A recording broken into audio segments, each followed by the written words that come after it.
جب اس کی نسبت قول کی طرف آتی ہے نا، بات کی طرف، تو اس کا مطلب ہوتا ہے کہ مزین بات، یعنی ایسی مزین جو ہو تو غلط، لیکن آپ چینی چپڑی کر کے اور گھما پھرا کے اس کو بڑا اچھا انداز میں پیش کرتے ہیں تو دیکھنے میں لگتی ہے بڑی زبردست بات کر رہی ہے، تو اس کو زخرف القول کہا جاتا ہے عربی میں، یعنی القول المزخرف، وہ قول جس پہ گویا کہ خوشنما لیبل لگا دیے گئے ہوں، اچھے لیبل لگا دیے، تو جس کا دیکھنے میں مطلب بڑا اچھا لگ رہا ہو لیکن حقیقت اس کی بہت خراب ہو، تو اس لیے اس کا ترجمہ یہ بھی کیا جاتا ہے چکنی چپڑی باتیں، اردو میں آپ اس کا یہ ترجمہ کر سکتے ہیں۔ یوحی بعضهم الی بعض، ان میں سے بعض کی طرف وحی کرتے ہیں چکنی چپڑی باتوں کا، غرورا دھوکہ دینے کے لیے، لوگوں کو دھوکے میں ڈالنے کے لیے چکنی چپڑی باتیں کرتے ہیں، باتوں کی وحی کرتے ہیں ایک دوسرے کی طرف۔ وَلَوْ شَاءَ رَبُّكَ، اگر تیرا رب چاہتا، ما فعلوہ، یہ لوگ اس طرح نہ کرتے، ایسی چکنی چپڑی باتوں کی نہ ایک دوسرے کو وحی کرتے، نہ ایسے پروپیگنڈا کرتے، اگر اللہ چاہتا تو ایسا یہ نہیں کرتے۔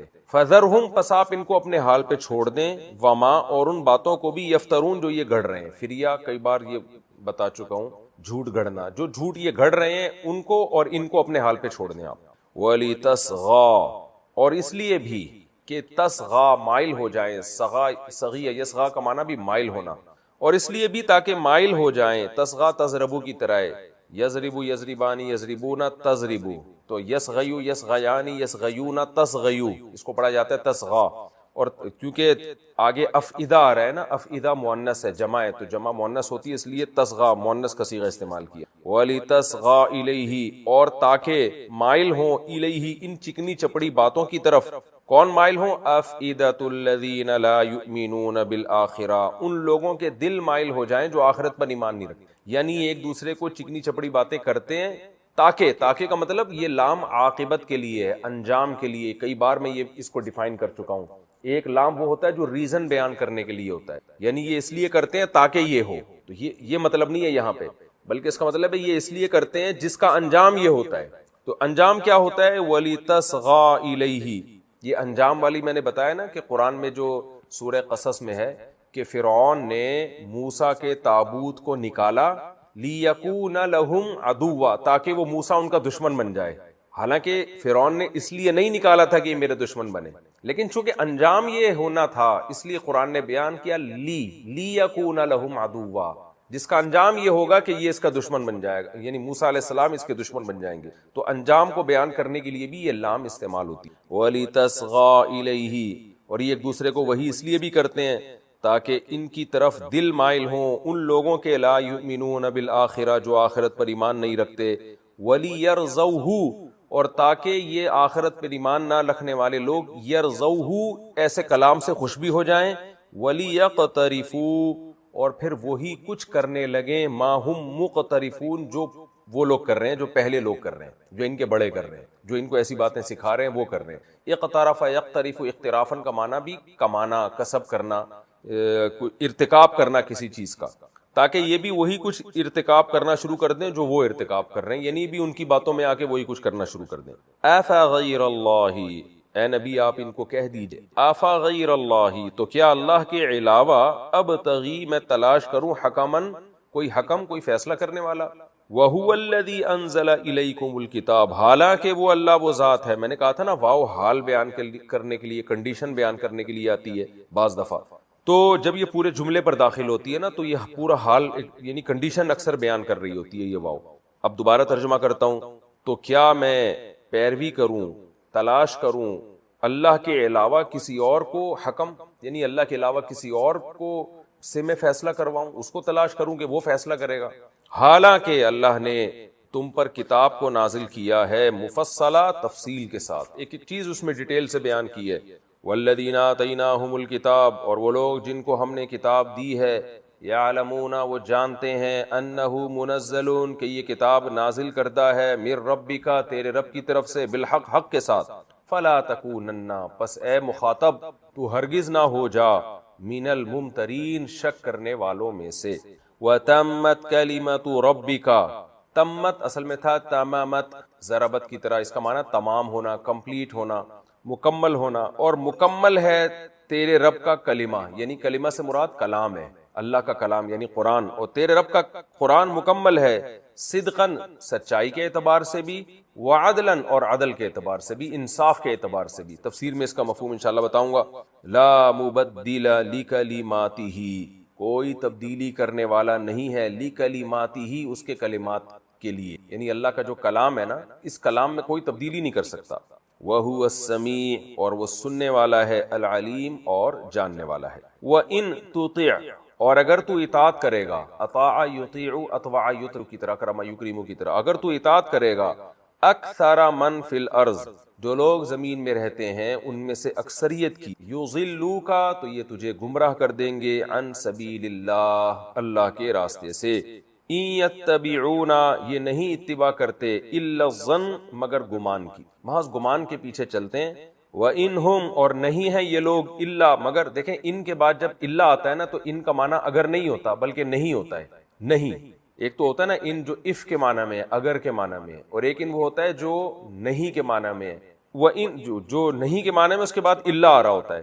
وَإِنْهُمْ إِلَّا، اور نہیں ہے یہ لوگ مگر، یخرسون، اٹکل سے کام لیتے ہیں. دیکھیں خرسا یخرسو کا معنی ہوتا ہے بغیر دلیل، بغیر کسی بنیاد کے بس ہوائی باتیں کرنا، جس کو ہم کہتے ہیں نا ہوا میں تیر چلا رہا ہے، یا ہم کہتے ہیں لمبی لمبی پھینک رہا ہے، یا ہم کہتے ہیں اٹکل سے کام لے رہا ہے. تو یہ سارے ترجمے صحیح ہیں. تو یعنی بے بنیاد قیاس آرائیاں، یہ بھی کہہ سکتے ہیں آپ اس کو. وَإِنْهُمْ إِلَّا يَخْرُصُونَ، جیسے 27ویں پارے میں آتا ہے قُتِلَ الْخَرَّاسُونَ، خراس، بے تکی باتوں میں، بے بنیاد باتوں میں گھسنے والے لوگ. تو قرآن کہتا ہے قُتِلَ الْخَرَّاسُونَ، جو بے بنیاد باتوں میں گھسے ہوئے ہیں نا. خارس کہتے ہیں بے بنیاد بات کرنے والا، خراس مبالغے کا صیغہ ہے، جو ہر وقت بے بنیاد باتوں میں گھسے رہتے ہیں وہ برباد ہو گئے. تو یہاں بھی ہے یخرسون، نہیں ہے یہ لوگ مگر اٹکل سے کام لیتے ہیں اور بے بنیاد باتیں کرتے ہیں. ان ربک، بے شک تیرا رب، ہوا اعلم، وہ خوب جانتا ہے، من یضل عن سبیل، کہ کون گمراہ ہے اس کے راستے سے، وہو اعلم، اور وہ خوب جانتا ہے، بالمہتدین، ہدایت یافتہ لوگوں کو بھی. فکلوا، پس کھاؤ، مما اصل میں تھا من ما، ان چیزوں میں سے، ذکر اسم اللہ، جس پر نام لے لیا گیا ہو، علیہ، اس پر، اللہ کا، ذکر اسم اللہ، اللہ کا نام لے لیا گیا ہو، علیہ، اس کے اوپر. ان کنتم، اگر تم ہو، بآیاتہ، اس اللہ کی آیات کا کے ساتھ، مومنین، ایمان لانے والے. وما لکم، اور تمہیں کیا ہو گیا، اللہ تأکلوا، کہ تم نہیں کھاتے، مما، ان چیزوں میں سے، ذکر اسم اللہ علیہ، جن پر اللہ کا نام لیا گیا ہو. وقد فصل لکم، حالانکہ اس نے تفصیل سے بیان کر دیا ہے تمہارے لیے، ما، وہ چیزیں، حرم علیکم، جو اس نے تم پر حرام کر دی ہیں، الا، سوائے ان چیزوں کے، مضطررتم الیہ، جن کی طرف تم مجبور ہو جاؤ، یعنی وہ حرام ہونے کے باوجود حلال ہے، جو مجبوری میں کھانی پڑ جائیں. اضطرار، یہ اضطر یضطر اضطرارا، اصل میں تھا اضطر، بلکہ اس سے بھی پہلے اضطرارا، اکتسبہ کی طرح، تو تے تھا اصل میں، اضطرارا، ضرر سے نکلا ہے، ضرر کہتے ہیں نقصان کو. تو باب افتعال میں جب گیا تو اضطرارا، اس کا معنی نقصان ہونا، تو یہ تے کو طوا بنا دیا، تو کیا بن گیا، اضطرارا، اور را کا را میں ادغام کر دیا تو بن گیا اضطرا. تو اس کی گردان ایسے چلتی ہے، اضطرا اضطرا اضطرو، جیسے اکتسبا اکتسبا اکتسبو، اور فعل مجہول آئے گا اضطررا اضطررا اضطررو، اور پڑھا جاتا ہے اضطرا اضطرا اضطرو. تو اب دیکھیں اضطررتم اکتسبتم کی طرح ہے. تو اب کیا بن گیا، الا یہ کہ تم مجبور ہو جاؤ، لاچار ہو جاؤ، الیہ، اس کی طرف. تو اگر تم اس حرام کی طرف مجبور کر دیے جاؤ تو پھر تمہارے لیے وہ جائز ہے. ما، اچھا، مضطررتم میں الف سائلنٹ ہو گیا، اصل میں تھا اضطررتم، تو الف سائلنٹ ہو گیا، حمزہ وصلیہ ہے تو مضطررتم ہو گیا. وَإِنَّ كَثِيرًا، اور بے شک بہت سے لوگ، لا یضلون، لام تاکید کے لیے، یضلون بأہوائہم، اپنی خواہشات کے ذریعے گمراہ کرتے ہیں، بغیر علم، بغیر کسی علم کے. دیکھیں جب یہ بغیر علم آتا ہے نا تو اس کا ترجمہ بغیر دلیل کے بھی کیا جاتا ہے، یعنی بہت سے لوگ گمراہ کرتے ہیں اپنی خواہشات کے ذریعے، اور اس گمراہ جو وہ باتیں کر رہے ہیں نا اس کے پیچھے کوئی علم نہیں ہوتا.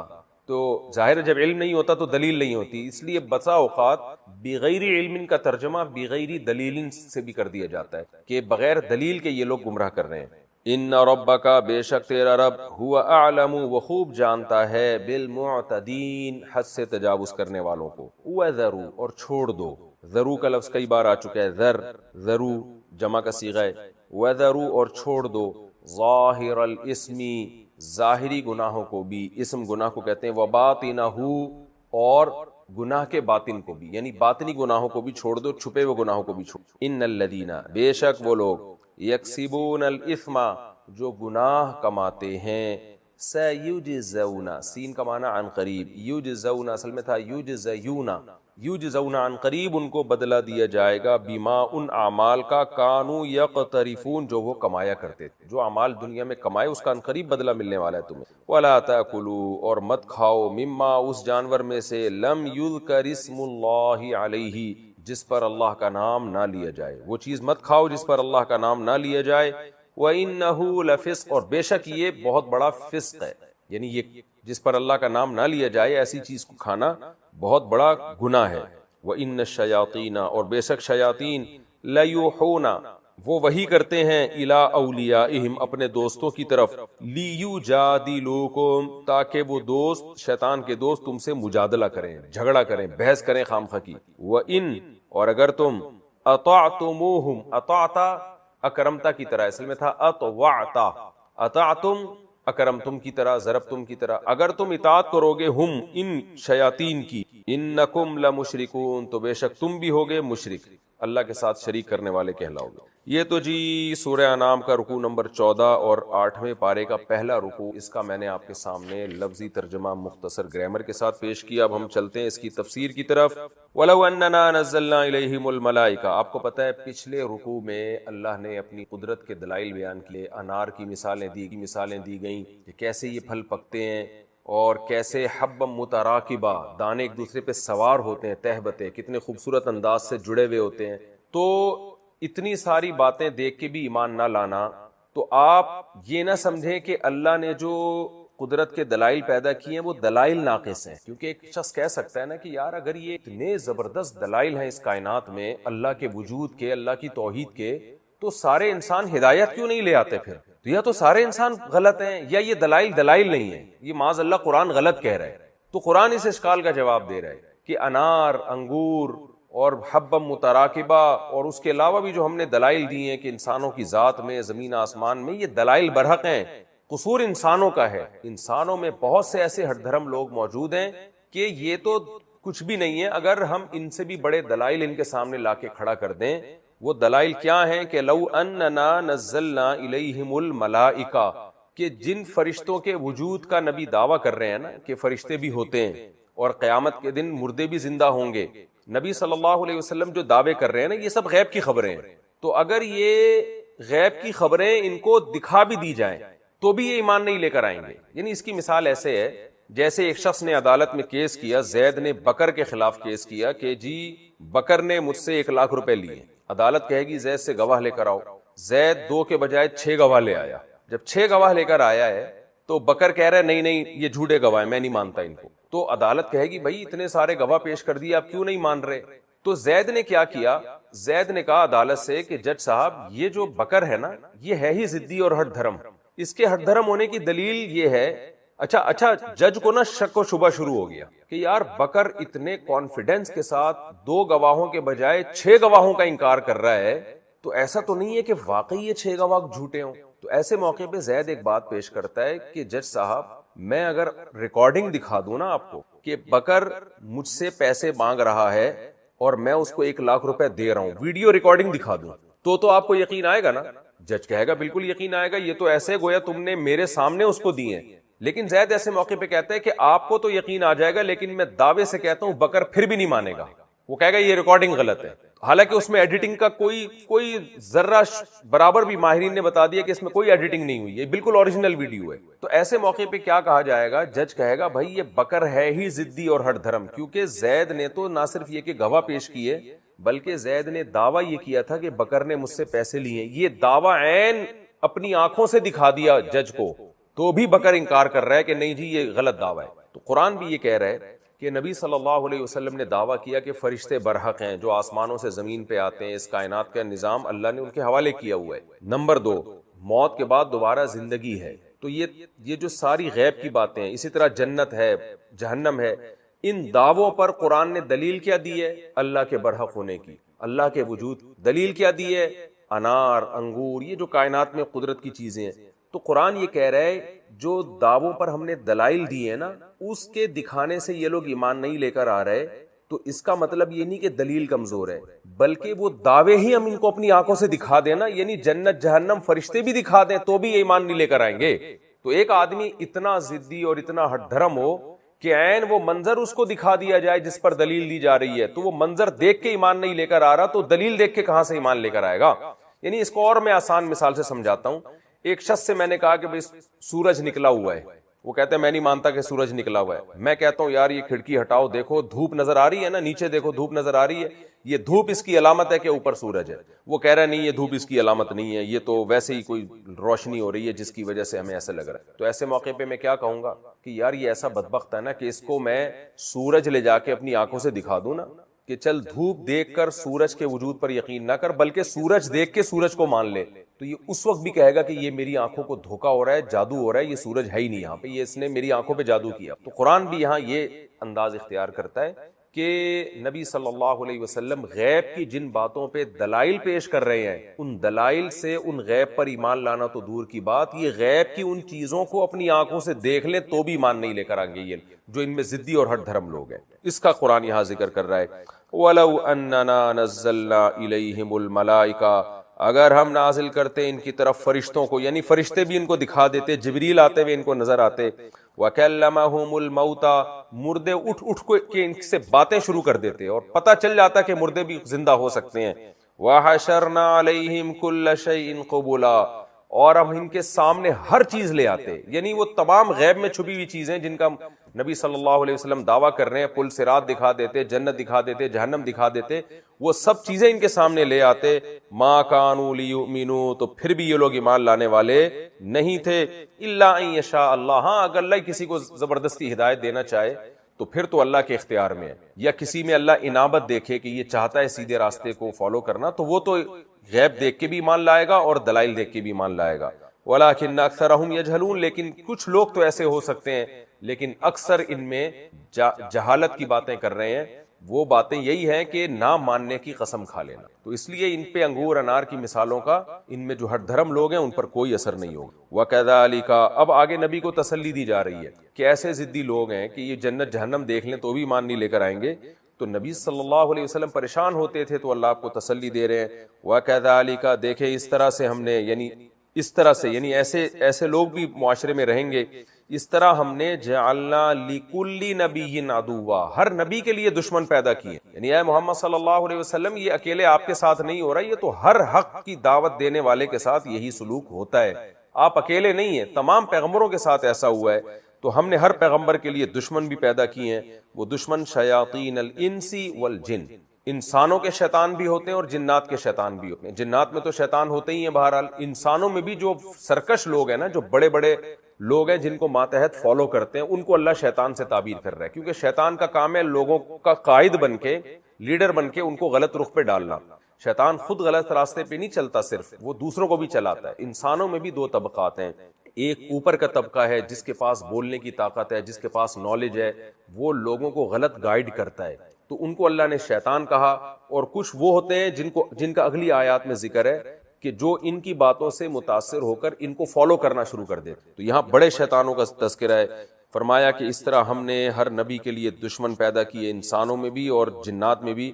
یوحی بعضهم الی بعض، ان میں سے بعض کو وحی کرتے ہیں، زخرف القول، چکنی چپڑی باتیں، غرورہ دھوکے دینے کے لیے. یہ کون کس کو وحی کرتا ہے؟ یہ جو جنات کے شیاطین ہیں یہ وسوسے ڈالتے ہیں، وحی کرتے ہیں. کن میں؟ انسانوں کے شیاطین. جو قوم کے بڑے بڑے لیڈر بنے ہوئے ہوتے ہیں ان کو شیاطین جو جنات ہیں وہ گمراہ کر رہے ہوتے ہیں اور ماتحت ان کی باتوں میں آ کے گمراہ ہو رہے. تو شیطان کے جو ماتحت ہوتے ہیں جنات والے شیطان کے. وَلَوْ شَاءَ رَبُّكَ مَا فَعَلُوهُ، اگر تیرا رب چاہتا تو یہ لوگ اس طرح نہ کرتے. یعنی اے نبی آپ غم نہ کریں، اللہ چاہتا تو سب کو ایک جیسا بنا دیتا، زبردستی ہدایت مسلط کر دیتا سب پہ. سب اچھی اچھی باتوں کی وحی کر رہے ہوتے، سب اچھی اچھی باتوں کو فالو کر رہے ہوتے. لیکن اللہ نے ایسا چاہا نہیں ہے، کیونکہ دنیا دارالامتحان ہے. امتحان میں سارے ہمیشہ پاس نہیں ہوتے، کچھ پاس ہوتے ہیں کچھ فیل ہوتے ہیں. تو ایسے رہے گا جب تک قیامت نہیں آئے گی، یہ اچھے برے لوگ چلتے رہیں گے. فَذَرْهُمْ، لہذا آپ ان کو اپنے حال پہ چھوڑ دیں. وما، اور ان باتوں کو بھی، یفترون جو یہ جھوٹ گڑ رہے ہیں. جو یہ غلط سلط باتیں آپ کے خلاف کر رہے ہیں آپ ان کو ان کی باتوں کے ساتھ چھوڑ دیں. کیا مطلب؟ یہ نہیں کہ دعوت نہ دیں, یعنی ان کی زبردستی ہدایت کی فکر نہ کریں. آپ اگر یہ ایمان نہیں لاتے تو آپ نے اپنا کام نہیں چھوڑنا. جیسے کہتے ہیں نا ان کو تو اپنے حال پہ چھوڑو, آپ اپنا کام کرتے رہو. اس کی آسان مثال یہ کہ لوگ کہتے ہیں نا کبھی اعتراض کرنے والوں کے پیچھے نہ پڑو, وہ تو اعتراض کرتے رہیں گے, آپ پازیٹیو وے میں اپنا کام کرتے رہو. وَلِتَصْغَى إِلَيْهِ أَفْئِدَةُ الَّذِينَ لَا يُؤْمِنُونَ بِالْآخِرَةِ. اور یہ جو جنات کے شیاطین انسانوں کے شیاطین کو وحی کرتے ہیں, اللہ فرماتے ہیں اس میں کا یہ اس لیے بھی ہوتا ہے, اس کا انجام یہ بھی ہوتا ہے کہ مائل ہوتے ہیں ان لوگوں کے دل جن کا آخرت پر ایمان نہیں ہے, ان کے دل بھی الیہی ان باتوں کی طرف مائل ہو جائیں. یعنی جب یہ بڑے لوگ جن میں موٹیویشن کی طاقت ہے یہ غلط باتیں کرتے ہیں تو ماتحت لوگ بھی کی باتوں کی طرف کان دھرتے ہیں, جو قوم کے نچلے طبقے کے لوگ ہیں. لیکن یہ کون لوگ ہیں؟ لا یؤمنون بالآخرہ, جن کا آخرت پر ایمان نہیں, وہ بھی ان کی باتوں میں آتے ہیں. آخرت پر ایمان نہ ہونے کا تذکرہ کیوں کیا؟ اس لیے کیا کہ آخرت کا جب تصور نہیں ہوتا نا پھر انسان بدماشی اور غلط باتوں کی طرف جاتا ہے. جیسے آج قوم پرستی کے نعرے لگتے ہیں نا تو دیکھیں فوراً لوگ قوم پرستی کی تنظیموں کی طرف جانا شروع ہو جاتے ہیں. کیوں؟ ان کو لگتا ہے کہ ہماری قوم اس میں ترقی کرے گی, اور دوسری قوم پہ بعض دفعہ ظلم کرنا شروع کر دیتے ہیں. لیکن جس کا آخرت پر ایمان ہوگا وہ کیا کرے گا؟ کہے گا بھائی میں اگر قوم کی حمایت کروں اور اس میں دوسری قوم کی بیجا مخالفت کروں تو مجھے کل قیامت کے دن اس کا جواب دینا ہے. تو جس کے دل میں آخرت کا خوف ہوتا ہے وہ غلط بات کو کبھی نہیں لیتا دنیاوی مفاد کی خاطر. تو یہاں بھی یہ ہو رہا ہے کہ جن کا آخرت پر ایمان نہیں ہے وہ ان کی باتوں میں آتے ہیں, کیونکہ وہ سیریسلی گہرائی میں گھس کے ان کی باتوں کی حقیقت پہ غور کرتے ہی نہیں ہیں. خوشنما نعروں سے متاثر ہوتے ہیں اور فوراً ان کو فالو کرنا شروع کر دیتے ہیں. آخرت میں اللہ کے سامنے کھڑے ہونے کا خوف ہوتا ہی نہیں ہے. جب خوف ہی نہیں ہے تو اس کی گہرائی میں جا کے سوچنا کہ کہیں یہ خوشنما نعرے صرف دیکھنے میں خوشنما تو نہیں ہے, ایسا تو نہیں حقیقت میں غلط ہے, تو اس بحث میں پڑتے ہی نہیں ہے. وَلِيَرْضَوْهُ, اور تاکہ یہ اس بات سے پھر راضی بھی ہو جائیں, پھر خوش بھی ہوتے ہیں, بڑی زبردست باتیں کر رہے ہیں جی. وَلِيَقْتَرِفُوا, اور پھر وہی اعمال شروع کر دیتے ہیں مَا هُمْ مُقْتَرِفُونَ, جو ان کے بڑے کر رہے ہیں. جو برائیاں وہ کر رہے ہیں ان برائیوں میں یہ چھوٹے بھی مبتلا ہو جاتے ہیں. آگے قرآن نبی صلی اللہ علیہ وسلم کو دعوت کا ایک اور انداز سمجھا رہا ہے کہ اے نبی آپ ان سے یوں کہہ دیجئے. قرآن میں بسا اوقات قل کا لفظ محذوف ہوتا ہے کہ آپ کہہ دیجئے, کیونکہ اتنا واضح ہوتا ہے کہ وہ قل کو ذکر کرنے کی ضرورت نہیں. آپ کیا کہہ دیجئے؟ افغیر اللہ ابتغی حکما, کہ چلو میں تمہاری بات فرض کر لیتا ہوں, تمہیں فرشتے بھی دکھا دیے جائیں, تمہیں انار انگور کی مثالیں دے دیں, پھر بھی اللہ کے وجود کا انکار کرتے ہو اور یا اللہ کے ساتھ شریک کرتے ہو. تو اب مجھے ایک بات بتاؤ کہ اگر تم صحیح ہو تو اس کا مطلب یہ ہوا کہ جو اللہ کہہ رہا ہے وہ غلط کہہ رہا ہے اور تم جو کہہ رہے ہو وہ صحیح کہہ رہے ہو. تو دنیا میں اس سے بڑا کون گمراہ ہوگا جو اللہ کے علاوہ کسی اور سے فیصلہ کروائے. تو افغیر اللہ ابتغی حکما, تو کیا اللہ کے علاوہ کو میں حکم بناؤں؟ اللہ کے علاوہ سے میں پوچھوں, کلچر سے پوچھوں, قوم سے پوچھوں کہ صحیح کیا ہے غلط کیا ہے؟ کیا یہ ممکن ہے؟ وَهُوَ الَّذِي أَنزَلَ إِلَيْكُمُ الْكِتَابَ مُفَصَّلًا, حالانکہ اس نے کتاب تفصیل سے نازل بھی کر دی. کیا مطلب؟ ایک اشکال ہو سکتا تھا کہ ٹھیک ہے جی یہ تو دنیا میں ہر آدمی کہتا ہے گاڈ اور مخلوق کا کوئی کمپیئر ہے ہی نہیں, خدا صحیح بات کرے گا, مخلوق کے تو ذاتی مفاد بھی ہوتے ہیں. ٹھیک ہے اللہ ہی کو حکم بنانا چاہیے, لیکن اللہ سے ہم پوچھیں کیسے؟ اللہ ہمیں کہاں بتائے گا کہ یہ صحیح کیا ہے غلط کیا ہے؟ آسمان پہ جائیں. تو اس کا جواب دیا جا رہا ہے کہ میں جو اللہ کو حکم بنا رہا ہوں نا, حکم کہتے ہیں جس سے آپ فیصلہ کرواتے ہیں صحیح اور غلط کا, جس کو آج جج بھی کہا جاتا ہے, یعنی جج اللہ کو بنایا جائے گا نا, وہ فیصلہ کرے گا. تو اس کا جواب دیا جا رہا ہے کہ وہ اللہ خاموش نہیں بیٹھا ہوا. اگر وہ خاموش ہوتا نا, بندوں کی کو ہدایت دے ہی نہیں رہا ہوتا, گائیڈنس اس کی طرف سے نازل ہی نہ ہوتی, تو ہم کہتے یار ہم اللہ سے کیسے پوچھیں, آسمان پہ جائیں, جبکہ حقیقت میں ایسا نہیں ہے. انزل الیکم الکتاب, وہ نازل کر رہا ہے تم پر کتاب, مفصلہ, جس میں ہر چیز کی ڈیٹیل ہے, وہ کھول کھول کے بنیادی چیزوں کو تفصیل کے ساتھ بیان کر رہا ہے. تو خاموش نہیں ہے بلکہ وہ تو ڈیٹیل سے ہر چیز کو بیان کر رہا ہے نا. جب کر رہا ہے تو پھر ہم اس کو کیوں فالو نہ کریں ہم؟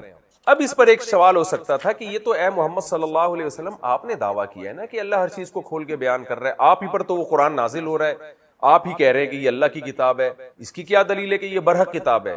تو نبی نے قرآن نے اگلی آیت میں حکم دیا کہ ان کو بتا دو کہ میں نہیں کہہ رہا, اہل کتاب سے پوچھو, وہ کہیں گے یہ برحق کتاب ہے, میرے علاوہ سے گواہی لے لو نا, ان کی کتابوں میں جھانک کے دیکھو, پتہ چلے گا ان کی کتابوں میں میرا بھی تذکرہ ہے اور اس قرآن کا بھی تذکرہ ہے ان میں, اور اس کتاب کو تورات اور انجیل سے کمپیئر کر کے دیکھو تو ان تینوں کا مضمون تمہیں ایک جیسا نظر آئے گا. یہ سب ایک دوسرے کی تصدیق کرنے والی کتابیں ملیں گی تمہیں. یعنی میرے دعوے کے علاوہ بھی خارجی دلائل موجود ہیں اس کے برحق ہونے کے. تو اس لیے قرآن کہہ رہا ہے والذین آتیناہم الکتاب، اور وہ لوگ جن کو ہم نے کتاب دی ہے یعنی یہود و نصارہ، یعلمون وہ جانتے ہیں انہ منزل من ربک کہ یہ قرآن تیرے رب کی طرف سے نازل کردہ ہے، بالحق کی حق کے ساتھ نازل کیا گیا ہے. فلا تکونن من الممترین، لہذا ہرگز شک کرنے والوں میں سے مت ہو جانا. یہ نہ سمجھنا کہ اللہ بیان تو کر رہا ہے لیکن وہ مشکوک ہے، پتہ نہیں اللہ کر بھی رہا ہے کہ نہیں کر رہا، نبی نے اپنی طرف سے دعوت تو نہیں کر دیا. قرآن کہہ رہے اس میں شک نہ کرو، یہ اللہ ہی کی طرف سے بیان ہے. یقین نہ آئے تو یہود و نصارہ سے جا کے پوچھو. آپ کہہ سکتے ہیں بہت سے یہود و نصارہ تو انکار کرتے تھے، ٹھیک ہے ضد ہٹ دھرمی میں انکار کرتے، لیکن بہت سے ایمان بھی تو لے کر آئے نا. نجاشی بادشاہ تھا، پہلی دفعہ سورہ مریم اس نے سنی ہے اور فوراً گواہی دی کہ اللہ کی قسم یہ کلام اور انجیل یہ ایک ہی طاقچے سے نکلے ہوئے چراغ ہے، یہ کیونکہ دونوں کا مضمون سیم ہے اور دونوں کی آیتوں میں میچنگ ہے. انسان اپنے کلام سے پہچانا جاتا ہے نا، بولنے کے انداز سے پہچانا جاتا ہے. تو اللہ کی بھی ایک صفت ہے، اللہ کی بھی ایک عادت ہے کس طرح سے وہ بندوں سے کلام کرتا ہے. آج بھی جنہوں نے تورات اور انجیل اور قرآن پہ ریسرچ کی ہے وہ کہتے ہیں کہ ان تینوں میں بہت ساری چیزیں سیم ہیں، ان کے انداز بیان سیم ہے، جس سے پتہ چلتا ہے کہ یہ ایک ہی ذات کے تینوں کلام ہیں. اس میں بشر کا اس انداز سے کلام کا طریقہ نہیں ہوتا. تو قرآن کہہ رہا ہے ان سے پوچھو. اور اگر کوئی یہود و نصارہ میں جھوٹی گواہی دے رہا ہے، وہ یہ کہہ رہا ہے کہ نہیں یہ اللہ کا کلام نہیں ہے جیسے کہ بہت سے، تو ان سے بولو کہ اپنی کتابیں چیک کرو. تبھی تو نبی صلی اللہ علیہ وسلم یہود و نصارہ کو اس دور میں بھی چیلنج کیا کرتے تھے. قرآن میں بھی یہ چیلنج کا تذکرہ ملتا ہے کہ اس کتاب کا نبی صلی اللہ علیہ وسلم کا تذکرہ اور قرآن کا تذکرہ یہ تو یہود و نصارہ کی کتابوں میں ہے. قرآن نے تو 28ویں پارے میں وہ پوری آیت پڑھ کے بتائی ہے کہ عیسیٰ ابن مریم نے بنی اسرائیل کو یہ کہا کہ میرے بعد ایک پیغمبر آنے والا ہے جس کا نام احمد ہوگا. پورا نام لیا گیا، اس لوکیشن بتائی گئی، اور یہودی مدینہ میں جا کے آباد اس نیت کے ساتھ ہوئے تھے کہ یہاں ایک پیغمبر کا ہجرت کر کے آنے والے ہیں. ورنہ یہودیوں کا اصل وطن یہ مدینہ منورہ تھا ہی نہیں، کسی بھی لحاظ سے نہیں بنتا ان کا، وہ تو شام کے رہنے والے لوگ تھے. تو خیر قرآن کہہ رہا ہے کہ جب اللہ ہمارے درمیان موجود ہے، وہ ہم سے کلام کر رہا ہے، تو ہم اللہ سے فیصلہ کروائیں گے، تم سے فیصلہ نہیں کروائیں گے. وَتَمَّتْ كَلِمَةُ رَبِّكَ صِدْقًا وَعَدْلًا، اور قرآن کی ایک اور صفت بیان کی جا رہی ہے کہ اس کے مضمون سے بھی پتہ چلتا ہے کہ یہ کلام برحق ہے. بعض دفعہ ورڈنگ ایسی ہوتی ہے کہ ورڈنگ سے پتہ چل رہا ہوتا ہے کہ یہ کہنے والا غلط نہیں ہو سکتا، اور یہ جس کی طرف منسوب ہے وہ ذات غلط نہیں ہو سکتی. یعنی کلام میں ہی خود ایسی جان ہوتی ہے. دیکھیں کتابیں جب لکھی جاتی ہیں نا، بعض دفعہ کتاب دیکھ کے رائٹر کی قابلیت کا اندازہ ہو جاتا ہے، حالانکہ آپ نے رائٹر کی ڈگریاں نہیں دیکھی ہوتی، لیکن آپ کہتے ہیں یار ایسی کتاب کوئی قابل آدمی ہی کی ہو سکتی. تو قرآن کہہ رہا ہے کہ قرآن کے مضمون میں بھی بلاغت ہے. وہ کیا ہے؟ تمت کلمۃ ربک، تیرے رب کا کلام مکمل ہے سچائی کے اعتبار سے بھی، عدل کہتے ہیں بیلنس، افراط و تفریط سے بچنا. یعنی اس کے مضمون بھی ایسا ہے جس میں اعتدال ہے. اگر یہ گھڑی ہوئی بات ہوتی، گڑھا ہوا کلام ہوتا، تو اس میں بیلنس نہیں ہوتا. کیونکہ جھوٹ جو ہے نا، جھوٹ اس کو چھپانے کے لیے 100 جھوٹ بولنے پڑتے ہیں. آپ جب ایک دفعہ مبالغہ آرائی کرتے ہیں، اس کو صحیح کرنے کے لیے اور مزید آپ کو افراط و تفریط سے کام لینا پڑتا ہے. قرآن کے مضامین کتنے معتدل ہیں. قرآن والدین کے ساتھ حسن سلوک کا آرڈر کر رہا ہے، آپ کو رشتہ داری جوڑنے کا آرڈر کر رہا ہے، فطرت کے خلاف جانے کا نہیں کہہ رہا، فطرت پہ چلنے کا حکم دے رہا ہے، بلکہ اسلام کو عین دین فطرت قرار دے رہا ہے. آپ جتنے آسمانی مذاہب جو آج دنیا میں جن کی نسبت آسمانوں کی طرف ہے، آپ ان میں دیکھیں گے اعتدال نظر نہیں آئے. اور جو لبرل لوگ ہیں ان میں تو اعتدال ہے ہی نہیں. کچھ قومیں ایسی ہیں کہ جنہوں نے نکاح پر پابندی لگا دی اور رہبانیت کو دین قرار دیا. کچھ قومیں ایسی ہیں جنہوں نے عورت کی طرف جانے کے لیے نکاح کی پابندی بھی اٹھا دی، انہوں نے کہا زنا بھی ٹھیک ہے، یہاں تک کہ ہومو سیکسولیٹی کو بھی انہوں نے لیگل قرار دے دیا. یہ افراط و تفریط ہے. کچھ لوگ ایسے ہیں کہ انسانیت کے حقوق صبح و شام بولتے رہتے ہیں، اور حقوق میں انتہا یہاں تک کہ اپنے ماتحت پہ بھی ہاتھ اٹھانے کی اجازت نہیں دے رہے وہ آپ کو، کہ چھوٹے بچے کو بھی آپ ڈانٹ بھی نہیں سکتے. ایک طرف انسانیت کے اتنے حقوق، دوسری طرف ان کے ہاں والدین کے حقوق کا سرے سے کوئی تذکرہ ہی نہیں ملتا. تو یہ سب افراط و تفریط ہے جس میں معاشرہ آج مبتلا ہے. آزادی ایک طرف اتنی دے دی کہ شراب کو بھی لیگل قرار دے دیا، اور پابندیاں لگانے پر آتے ہیں تو ایسی پابندیاں کہ انسان ایک مرد کا ایک حق ہے کہ بھئی وہ ایک یعنی جو چیزیں اس کی باڈی کی ریکوائرمنٹ ہیں اس ریکوائرمنٹ کو بھی پورا کرنے کا انتظام نہیں ہو رہا. تو آپ کو اسلام کے علاوہ اور قرآن کے علاوہ جتنے بھی دنیا میں قانون ہیں کسی میں بھی اعتدال نظر نہیں آئے گا. قرآن یہ دعویٰ کر رہا ہے وَتَمَّتْ كَلِمَةُ رَبِّكَ صِدْقًا، تیرے رب کا کلام سچائی کے اعتبار سے اور بیلنس ہونے کے لحاظ سے بھی کامل ہے. یہ خود اس کی علامت ہے کہ یہ محمد صلی اللہ علیہ وسلم کا بنا ہوا کلام کا بنایا ہوا کلام نہیں ہو سکتا. اور ایک اور معجزہ قرآن یہ پیش کر رہا ہے, لا مبدل لکلماتہ, اس کے کلمات کو کوئی تبدیل بھی نہیں کر سکتا. 1400 سال گزر گئے, واقعی آج تک کوئی تبدیل نہیں کر سکا ہے, کوئی تحریف نہیں کر سکا. یہ تو ایسا واضح معجزہ ہے. حالانکہ جس وقت یہ کلام دنیا میں نازل ہوا اس وقت نہ تو آپ کے پاس بیک اپ کے لیے کوئی سافٹ ویئر تھے کہ آپ بڑی بڑی عالمی طاقتیں مل کے جناب اس کے مضمون کو محفوظ کر لیں. انسانوں سے اللہ نے انسانوں کے ذریعے اس کو محفوظ کروایا. دنیا میں کتنے لوگ جنہوں نے اسلام کے خلاف سازشیں کی, قرآن کے خلاف سازشیں کی, لیکن قرآن کے ایک زبر زیر میں بھی وہ تبدیلی نہیں کر سکے. ایسا محفوظ پوری دنیا میں ایسا محفوظ ہوا ہے کہ تحریف سے پاک کر دیا. 1400 سال پرانی کوئی کتاب کیا کوئی ایک صفحہ ایسا دکھا دو جس پورے صفحے کے بارے میں یقین سے کہہ سکیں کہ یہ جیسا 1400 سال پہلے تھا آج بھی ویسے ہی. ایک پیج ہمیں ایسا نہیں ملتا. کچھ سطریں تو مل جائیں گی, کچھ وہاں سے پہاڑ سے مل گئی, کچھ وہاں مل گئی, یا انجیل میں ہمیں کچھ آیتیں مل گئیں جو ہم کہہ سکتے ہیں کہ یہ اللہ کی طرف سے ہیں. پورا پیج ایک آپ کہیں نہیں دکھا سکتے. اور یہ الحمد سے لے کے والناس تک کس طرح اس کی حفاظت کی گئی ہے, یہ خود اس کے برحق ہونے کی دلیل ہے. تو قرآن کے برحق ہونے کے یہاں 4 دلائل دیے. نمبر 1 مفصلہ کہ اس میں ہر چیز کو ڈیٹیل سے بیان کیا. نمبر 2 اہل کتاب کی کتابوں میں اس کا تذکرہ ملتا ہے, بہت سے اہل کتاب گواہی دیتے ہیں. نمبر 3 یہ سچائی کے اعتبار سے اس کی کوئی بات غلط ثابت نہیں ہو سکی. سچائی کا یہ مطلب ہے آج تک قرآن کی کوئی بات کوئی غلط نہیں ثابت کر سکا, کوئی خبر کو غلط نہیں ثابت کر سکا. تو یہ صدق کے اعتبار سے اور بیلنس اس کے مضامین میں اعتدال ہے, یہ بھی اس کے برحق ہونے کی دلیل.